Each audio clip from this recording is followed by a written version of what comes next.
Hello everyone, welcome to this lecture. So, we will now start our discussion on statistically secure MPC. We already discussed IC protocol.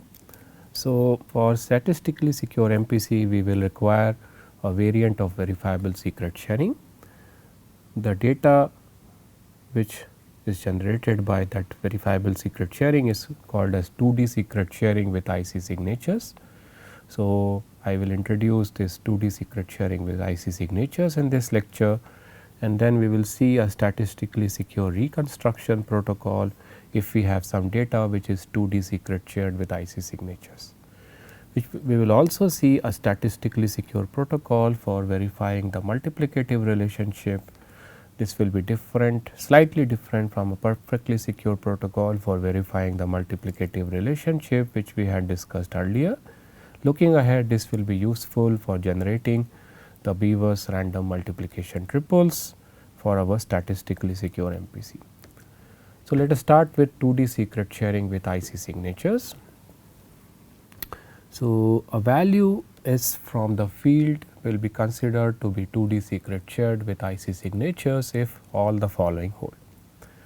The data S should be secret shared as per Summer secret sharing with degree of sharing being T, with every party pi holding a share of S. Namely, there should exist a T degree polynomial whose constant term should be the secret S, and party pi should hold the value on that T degree polynomial at alpha I. Okay. So, the vector of shares S1, S2, Si, Sn, we will call them as the primary shares of the secret S. And this is the way a secret would have been considered as secret shared in our perfectly secure MPC protocol. But now we are actually augmenting this data structure in the sense whatever data is available corresponding to the secret S, and we are augmenting it in 2 dimension. That is why this 2D. Now, what is the second dimension of sharing here? The second dimension of sharing is that each primary share Si will be further secret shared among the parties. Okay.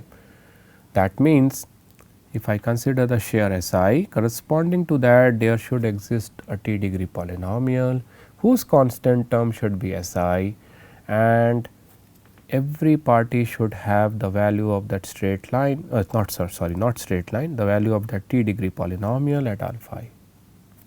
So, P1 will have the value of that T degree polynomial at alpha 1, Pj will have the value of that T degree polynomial at alpha j, Pn will have the value of that T degree polynomial at alpha n. Now, the vector of shares corresponding to the primary share Si will be considered as the secondary shares. Okay, why? So, now you can see that you have 2 level of sharing here. One level of sharing is in terms of primary shares, and now we are augmenting this data structure in the 2 dimension by saying that each share, first share, second share, ith share, jth share, nth share should be further secret shared, resulting in secondary shares. So, that is a 2D secret sharing, but we require some more augmentation here in the form of IC signatures. We require that each party pi not only should have its primary share Si and the secondary shares Si1, Si2, Sin, but it should also hold the signature of the jth party on the jth secondary share. Okay. So, those are pictorially represented by this notation. So, this ith party, it will have the full vector Si1, Si2, Sin, and along with that on Si1 it will have party 1's signature, on Si2 it will have the second party's signature, on Sij it will have the jth party's signature, on the Sin it will have the nth party's signature, okay, signed as per the information checking protocol which we had discussed earlier. So, if all these three conditions hold, then we say that the value S is 2D secret shared with IC signatures. How exactly such a secret sharing or such data structure will be generated, that will be done by a statistically secure VSS protocol, which we will discuss later. So, now for notational convenience, we will be using a box representation as we have used it for our perfectly secure protocol. So, in the perfectly secure protocol also we had used this box representation. Whenever a value S is secret shared through a t degree polynomial, we use this box for discussing perfectly secure protocols. So, now I am abusing the notations and I will be using this box notation whenever a value S is 2D secret shared with IC signatures.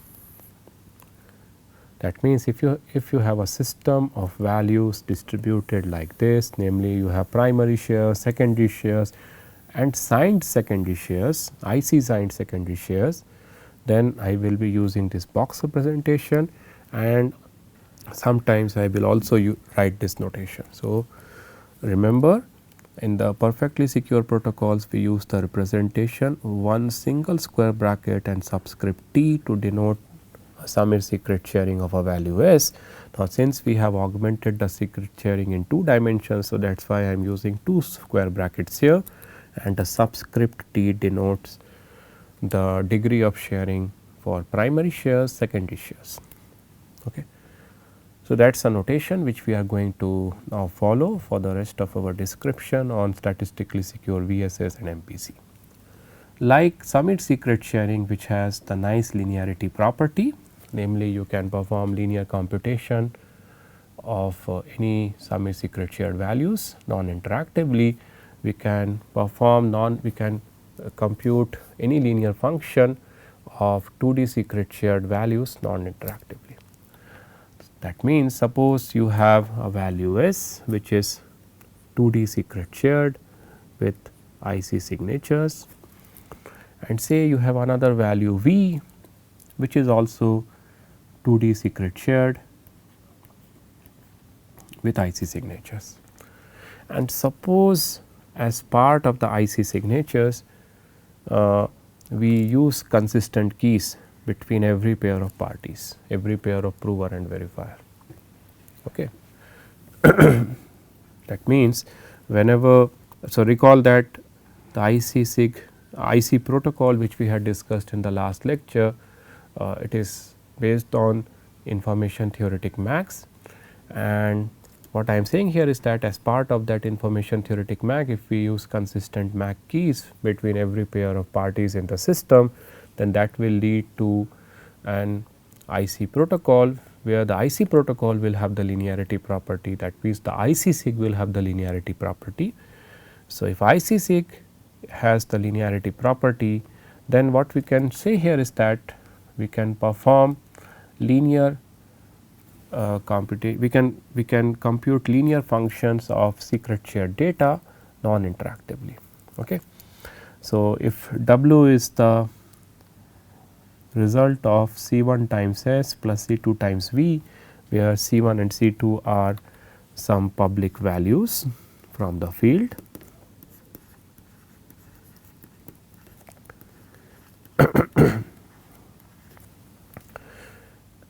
then everyone can compute a 2D secret sharing for W with IC signatures. So, what will be, for instance, the primary shares of W for the parties? It will be the sum of the primary shares of S and V for the individual parties. Now, if I consider the ith party, what will be the secondary shares for its primary share Wi? It will be the sum of the secondary shares of Si and Vi. Okay. And now, how the signature of the jth party will be computed by Pi on the jth secondary share Wij? It can be computed by using the linearity property of IC signature, provided consistent keys would have been used as part of the IC protocol, which will be guaranteed in our verifiable secret sharing protocol. So, like you had the linearity property for secret shared, semi-secret shared values, you have the linearity property even for 2D secret shared values with IC signatures. That means, you can non-interactively perform any computation, any linear computation on 2D secret shared data with IC signatures. Now, imagine you have a value S which is 2D secret shared with IC signatures, and now we require a reconstruction protocol to publicly reconstruct S. Mind it, we are now in the setting t less than n over 2. So, you cannot use the perfectly secure protocols. In the perfect security, in the world of perfect security, to reconstruct a secret shared value S, every party could have made public its share of S. Up to t corrupt parties could have produced incorrect shares. So, to error correct them, we can use the Reed-Solomon error correction property, because in the perfect world we are in the setting where t is less than n over 3, but for the statistically secure protocols we will be in the setting where t is less than n over 2, and hence the Reed-Solomon error correction will not work. So, that is why the reconstruction of 2D secret shared value will be slightly different here. Our idea will be still the same. We will try to reconstruct the primary shares, because once the primary shares are made public, and if we get t plus 1 correct primary shares, then using them we can interpolate the underlying summit sharing polynomial through which the secret S is shared. That is the idea. But a corrupt party can make public incorrect primary share. So, for instance, if the ith party is a corrupt party, then it can change, it can try to change its secondary share Si from Si to Si prime. And as I said, Reed-Solomon error correction will not be sufficient to identify whether Pi has made public the right primary share or incorrect primary share. So, our idea will be slightly changed. We will not ask Pi directly to make public its primary share Si, because it can change its primary share from Si to Si prime. Rather, we will ask Pi to reveal all the signed secondary shares. So, it has to produce the secondary share Si1 signed by P1. It has to produce the secondary share Si2 signed by P2. It has to produce the secondary share Sij signed by the jth party Pj, and it has to produce the secondary share Sin signed by the nth party.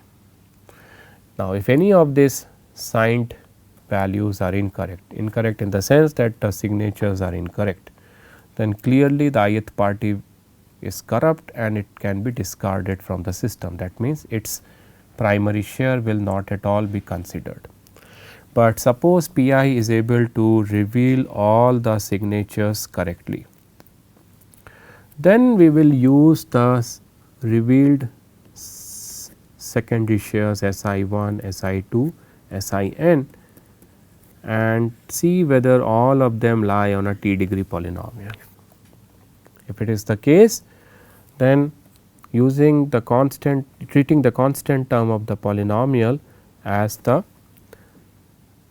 primary share for the ith party, the parties will be recovering the primary share of the ith party. So, now you see that we are not asking Pi to make its primary share Si directly public, rather we are asking him to make public the signed secondary shares which are verified for correct signature and whether they are lying on t degree polynomial. If both these verifications pass, then we interpolate them to get the primary share for Pi. This guarantees the following: if the ith party is a corrupt party, then it will fail to reveal incorrect secondary shares corresponding to honest parties.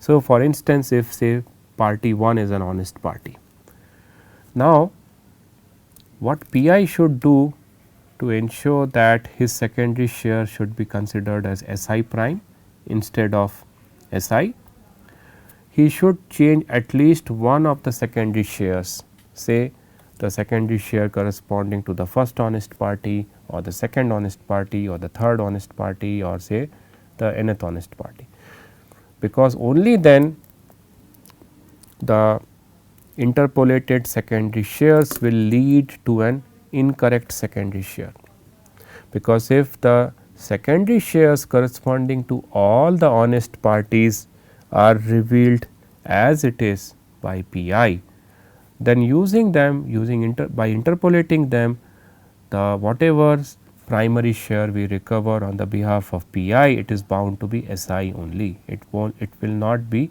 different. So, assuming that say for instance we are in the setting where n is equal to 2t plus 1 and say the first t plus 1 honest parties are say the first t plus 1 parties are honest, then either Pi should attempt to change Si 1 to Si 1 prime, or it should try to change Si 2 to Si 2 prime, or it should try to change Si of t plus 1 to Si of t plus 1 prime, and hope that all this secondary shares get accepted, namely the corresponding signatures get accepted, and when they are interpolated the resultant primary share will be Si prime, which is different from Si. But now what is the probability that a corrupt Pi will be able to forge signature of at least one of the honest parties out of these t plus 1 honest parties on the corresponding secondary share? It is very small, it is negligible, which comes from the unforgeability property of your IC protocol. That means, if at all the signed values have been verified correctly and if all the secondary shares interpolate to a t degree polynomial, then with very high probability whatever is the primary share obtained on the behalf of the ith party, it is the correct primary share, it is not an incorrect primary share. Okay. Now, once we have all the primary shares available, for some parties the primary shares may not be available because that party would have been discarded if it tries to reveal an incorrect signed values, but since we are in the setting where n is equal to 2t plus 1, there will be at least t plus 1 honest parties whose primary shares will always be finally available. We interpolate them to reconstruct a shared secret. Okay. So, now you can see that even though we are in the setting where t is less than n over 2, without even applying the Reed-Solomon error correction procedure, we are getting we get a mechanism to reconstruct a secret shared value with very high probability. And you can see that what is the purpose of the secondary shares and the signatures on the secondary shares. If we do not put signatures on the secondary shares, then again Pi can simply make public any bunch of secondary shares public and it will get accepted. Okay. But as soon as we put signatures of the respective parties on the secondary shares, it becomes difficult for a corrupt Pi to get an incorrect primary share being considered on its behalf. Okay. Now, we will see a variant of Beaver's protocol which is now statistically secure. This will be later useful for evaluating the multiplication gates in the circuit, and this variant will work even if we are in the setting where t is less than n over 2, we do not require the setting of t less than n over 3. So, the inputs here will be a pair of values u and v, both of which are secret shared 2D secret shared with IC signatures, and the auxiliary data will be a secret shared triplet ABC, where the A, B and C components of the triplet are 2D secret shared with IC signatures. So, the way Beaver's protocol will work in this particular setting will be the following. Let us define the value D and E to be the one time pad encryptions of U and V with respect to the A and B components of the triplet. Because of the linearity property of 2D secret sharing, the values D and E can be computed, the secret sharing of the values D and E can be computed non-interactively, and then the parties can run the statistically secure reconstruction protocol, which we had discussed in the earlier slide, to publicly reconstruct D and E. So, with very high probability the parties will be reconstructing the correct D and E. And now once D and E are publicly available, the output of the Beaver's protocol can be again computed non-interactively, namely the parties linearly compute this function on secret shared ABC.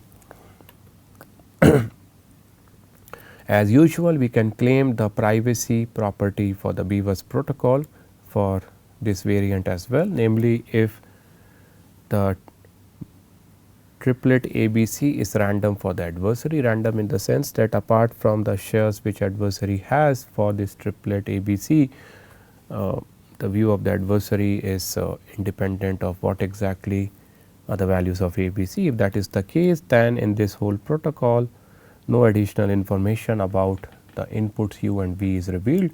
That this is because even though the OTP encryptions of U and V are made public, the corresponding pads A and B are random for the adversary. And the second property is that the output secret shared value W will be the product of the inputs to this protocol if and only if ABC is a multiplication triplet. So, if ABC is a multiplication triplet, then indeed the secret shared W will be equal to the product of secret shared U and V and vice versa. And this simply comes by rearranging the terms here and expanding the values D and E.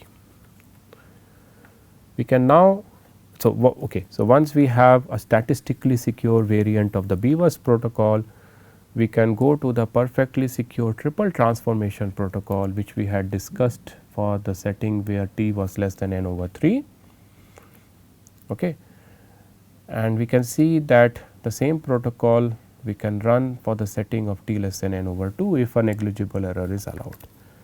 So, in the triple transformation protocol, we have input a bunch of Samir secret shared triplets, and we transform them into another bunch of Samir secret shared triplets, such that even if there is no relationship among the input triplets, we end up setting up some correlation among the output triplets. But now our inputs will be 2D secret shared values with IC signatures. So, if you see this triple transformation protocol, almost all the steps involve only performing linear functions or involving or involve performing local computation on secret shared data. The only interaction is in this step where the Beaver's method is triggered. Okay. So, what we are going to do is we are now going to change the setting to T less than n over 2, and instead of a perfectly secure protocol, we will target a statistically secure protocol. And the idea will be that we can use the statistically secure variant of the Beaver's method, which we had discussed earlier. Rest of the steps of the triple transformation protocol remains the same, namely we define the A polynomial and B polynomial non-interactively, and the C polynomial is set in 2 stages. We first fix few points on the C polynomial, and the remaining points are obtained by applying the Beaver's method. Now, we will use the statistically secure variant of the Beaver's method, and all our secret sharing will be now 2D secret sharing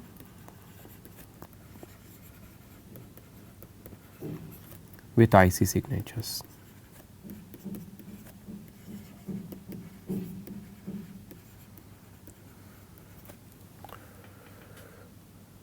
Okay. So, now once we have a triple transformation protocol, we can next think about a polynomial verification protocol with statistically secure properties, namely where a small error is allowed here. So, recall we had seen a perfectly secure polynomial verification protocol for the setting t less than n over 3, where we have a triplet of polynomials, ABC polynomials, and the points on the ABC polynomials are secret shared, and we wanted to check the multiplicative relationship between the C, A and B polynomials. Now, our inputs will be 2D secret shared with IC signatures. We will be in the setting where t is less than n over 2, and we want to still check whether the C polynomial is equal to the product of A and B polynomials, but in the process we will be letting the adversary to learn only one point on the A, B, C polynomials. For the perfect protocol, we were allowed to reveal up to t points on the A, B, C polynomials, but now in the statistically secure protocol we will see that just by revealing one point on A, B and C polynomial publicly, we will be able to check whether the multiplicative relationship holds with high probability or not. Okay. And the idea is very simple. The idea is that if indeed the A, B and C polynomials satisfy the multiplicative relationship, then the C polynomial evaluated at any point beta, any random point beta, should be equal to the value of the A polynomial at beta multiplied by the value of the B polynomial at beta. And here beta will be a random point which is going to be selected independent of what exactly are my A, B and C polynomials. How exactly this random element beta is going to be generated, we will discuss that later, but assume for the moment there is a mechanism through which the parties can generate publicly uniformly random value beta, which is independent of the points on the A, B, C polynomials. Then just by checking this relationship, they can check whether the multiplicative relationship among the A, B, C polynomials hold. The claim here is that if the multiplicative relationship among A, B, C polynomials does not hold, then even the multiplicative relationship between C beta, A beta and B beta will not hold, except with probability 2 t over f. Why so? Because the only way through which C beta turns out to be the product of A beta into B beta, even though the polynomials A, B, C does not satisfy the multiplicative relationship, is that beta turns out to be a root of the 2t degree polynomial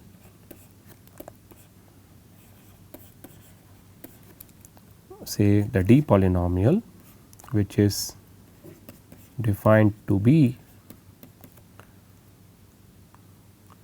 C times Z minus A times Z into B times.